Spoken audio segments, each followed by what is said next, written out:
何か言い残すことはあるか。誰が何と言おうと猿どもは嫌いだ。でも別に高専の連中まで憎かったわけじゃない。ただこの世界では私は心の底から笑えなかった。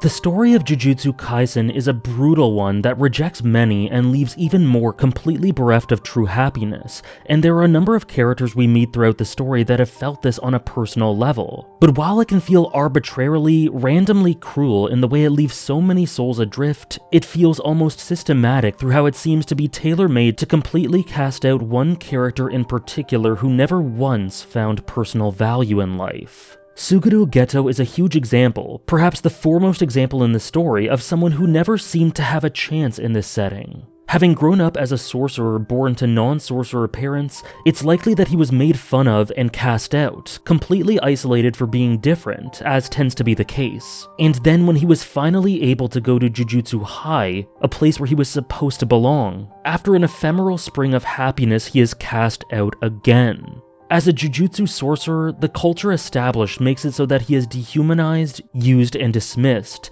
taking part in cruel acts that treat him as a commodity while devaluing life. And in a complete unraveling, despite coming to form deep connections during this metaphorical spring, he finds himself isolated during the time that he needed support the most. Whether he was in sorcerer or non-sorcerer society, he is left desolate and despairing. And through coming to intimately understand the twisted nature of the world and the backwards way in which his kind were treated, he finally believed and accepted that not only was the world never truly capable of making him happy, but that it would only ever cause him pain as is. Which is why he decided that he needed to change it, to rip it up from the roots. He never belonged anywhere. The non-sorcerer world ostracized him, and the sorcerer world dehumanized and shunned him through its pragmatic brutality. And through it all, he found himself alone, losing all those he came to care for, with so many of them being through death, but perhaps the most important loss being due to strength.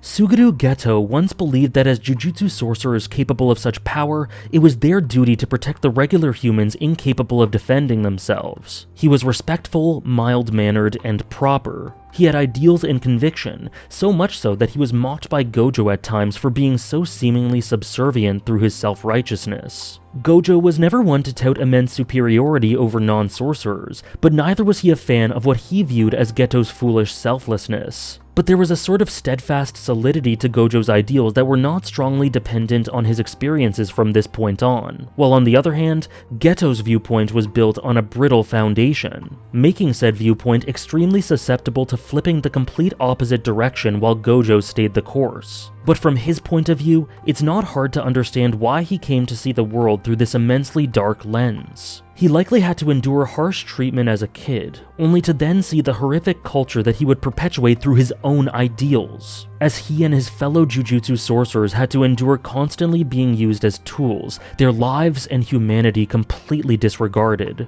The incident with Riko Amanai was of course the turning point, as they were tasked with fending off incredibly dangerous pursuers, one of them being one of the strongest ever, to essentially escort Riko to her death. And though both Gojo and Geto walked out of this with their lives, they were forever changed, and in particular, Geto was never quite able to shake off the trauma of the sickening applause they received from the Star religious group in response to Riko's fate. Riko, this non-sorcerer who Geto deeply cared for, I might add, was killed, and this was something not just seen as a natural byproduct of this world's system, but something to be celebrated. And this disgusted Geto. That applause was a death rattle that haunted him wherever he went, and from that point on he found himself unable to function properly. He lost sleep, enthusiasm, energy, and a passion for life, sick to his stomach at what he was forced to do. But in addition to all of that, while bearing this burden, he was also thrust into the role of being the moral center for Gojo,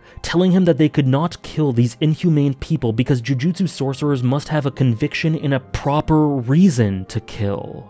There must be a reason. 意味ね。それ本当に必要か？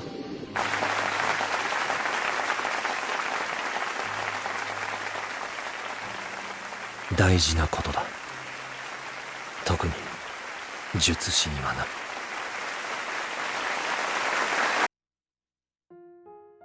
But having had to bear this all, Geto was now unsure in these words and in his former ideals. Were these people really worth protecting? His former so-called righteousness and their need to protect those weaker than them now felt brittle and false, like insubstantial platitudes. And overall he found himself sinking and spiraling, unsure of his place in the world, of who he wanted to be and what he wanted to do. His flimsy foundations had shattered.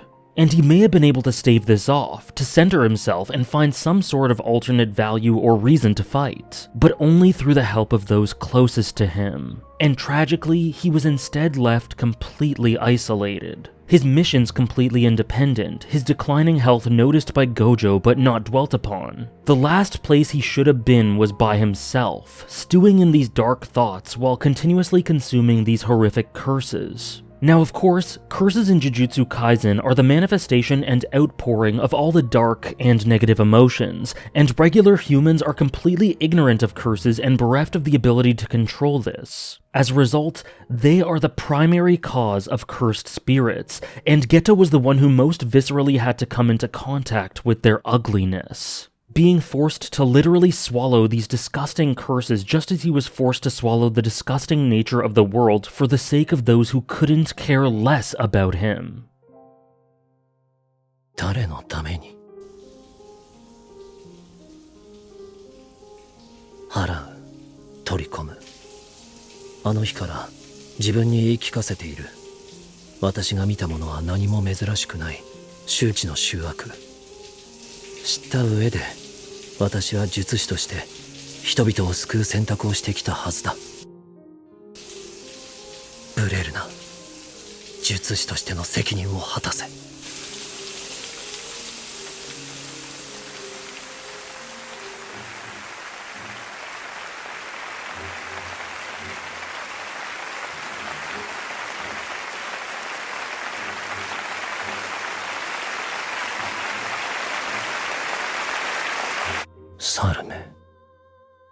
Through this endless cycle of exorcism and consumption, conflating non-sorcerer indolence, condescension, and greed with the vile nature of their curses, he snapped and not only began thinking of them as weaker, but as lesser. Monkeys. But this was something that he internalized and had not yet acted upon, still feeling a warmth towards regular humans and having difficulty understanding how to parse through his feelings. Yet, something had to change soon, as he was completely lost within himself. He was on a crash course to completely turning a corner in a horrific way, but all was not lost if he maybe had someone around him to provide some empathetic and fresh perspective. But he was so often alone, and those who were around him only isolated him further for differing reasons. And most of all, Gojo, who had experienced this crazed euphoria and enlightenment, was off being extraordinary while Geto was left to deal with this rot.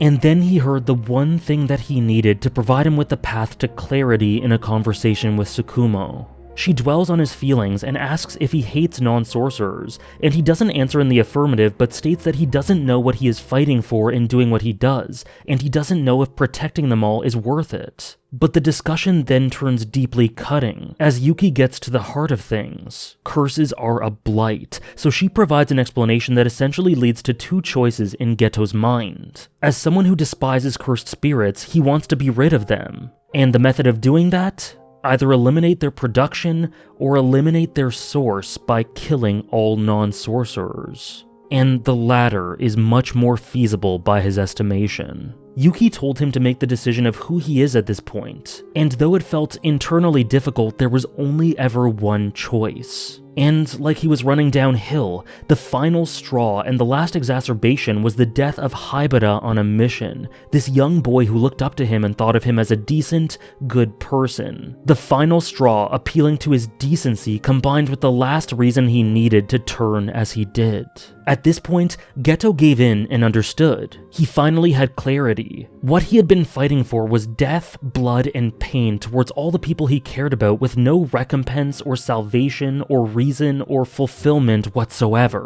And so on his next mission, after finding the 2 young girls with abilities being abused by non-sorcerers, he finally enacted his new ideals and new self by slaughtering the entire village minus the 2, whom he cared for and swore to protect. He left his Jujutsu high pin and his old self behind and decided that he would fight for a world where only Jujutsu sorcerers existed. Perhaps he repressed his care for Riko, internally and subconsciously believing that it was an aberration to be discarded from the rule. Perhaps he just forgot about it, or halfway imagined it, along with the rest of the fleeting joy he experienced during that time, to be some sort of wild, fantastical dream. But either way, the chains were broken. そう、あなたです。さて、改めて。猿は嫌い。私に従い。それが私の選んだ本音。猿ども。He had previously thought to himself, what was the proper path forward? Nothing he'd been doing led to any happiness for himself or anyone around him, and the world was stagnant. And so he had to do something to shift his ideology. He no longer was able to see the value of regular humans and came to think of this as proper evolution righting the ship, which non-sorcerers tried to curtail. So fervent was his desire for this that he grew a maniacal love for sorcerers and their wants and needs and loves. And most of all, he had found a proper reason to kill, like he had alluded to all that time ago. That reason being to turn the world on its head.